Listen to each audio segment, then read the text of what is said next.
1996 नि दिनैनि बे मार्च दाननि 30 बे खालाराव जोहोलाव बालिराम बर' बिथाङा अबथिरायै जोंनि गेजेरनिफ्राय जिउ नागारो आरो बे गोसोखांथाव आरो दिनै बे मुंख्लं सानाव जोहोलाव बालिराम बर' बिथांनि गोदानै लुफुंनाय बिथांनि मुसुखायाव बिबार बावनाय आरो दुलाराय बर' फरायसा आफादनिफ्राय फिरफिला बिरहोनाय हाबाफारि लादों। बालिराम बर' बिथांनि मुसुखायाव आं बिबार बावबाय आरो बिथांखौ आङो श्रद्धांजलि होदों।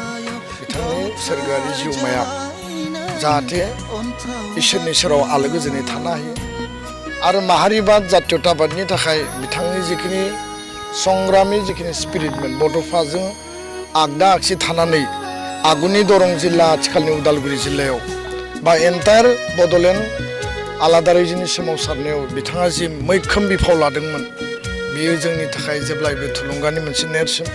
बिथांनि जि बोगदाद सान्थौ सिन्ता बिथांनि जि हाबा मावनाय मेंनो रोङै गिनो रोङै जि मोनसे साहसि बिथांनि जि मोनसे स्पिरिटमोन बेखौ बर' हारिया जेब्लाबो गोसोखांनांगोन। माहारि मोनसे थांना थानांगौनि थाखाय जोंनो गोबां जोहोलाव जोहोलावजोनि अबदान आरो बिथांमोननि जेनेरेसन टु जेनेरेसन जोंनि गेजेराव जोहोलावजो जोनोम जानाया थारैनो हारिनि थाखाय मोनसे गेदेर नेरसोन आरो बर' हारियाव दाबो माहारि सार्थनि थाखाय गावखौ बावसोमनानै हाबा मावग्रा गोबां सुबुंफोर दङ, गेदेमा सुबुंफोर दङ।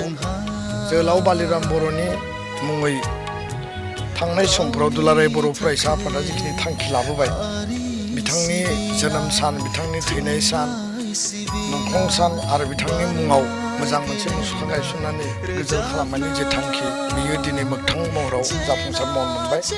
आं बेखायनो न'खरजों लोगोसे दिनैनि बे दुखुनि सानाव बाहागो लाफैबाय, जोहोलावनि मुसुखायाव बिबार बावबाय।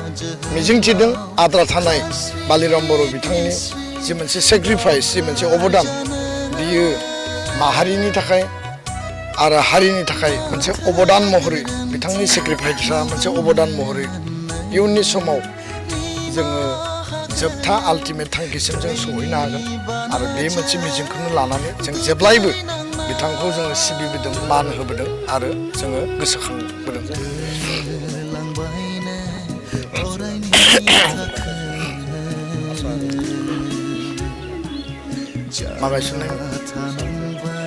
जोहोलाव बालिराम बर'आ सासे माहारि अनफावरि, ओनसोलनि थाखाय जौगानायनि थाखाय गासै बिथिंखौ बिथाङा मोनसे परिकल्पना दंमोन।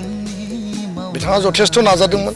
बै सम आरो थासारिया दुं हाव हाव आन्दलननि मोनसे बारहावा आरो दिनै बर' गोजोन गोरोबथानि गेजेरजों जोहोलाव बालिराम बर' बिथाङा मिजिंथिनाय बायदि हरिसिंगायाव पलिटेकनिक गायसननाय, आम्बागाव जे हरिसिंगा समस्ति गोलैयो बेयाव नार्सिं कलेज गायसननाय बे खामानिफ्रा दिनै आरम्भ जाबाय आरो हरिसिंगायाव मोनसे मडेल गभ डिग्री कलेजबो जों मोननो हाबाय। हस्पिटाल जोङो गोदानै लुफुंना लानो हाबाय। दा बेखायनो आं सानो जे जोहोलावा जिखिनि सिन्ता सरसा सानदोंमोन बेखौ जों मोनफा मोनफायै फारि फारि दिन मावफुंगासिनो दङ आरो मावफुंलांनाया जोंनि कर्तब्य।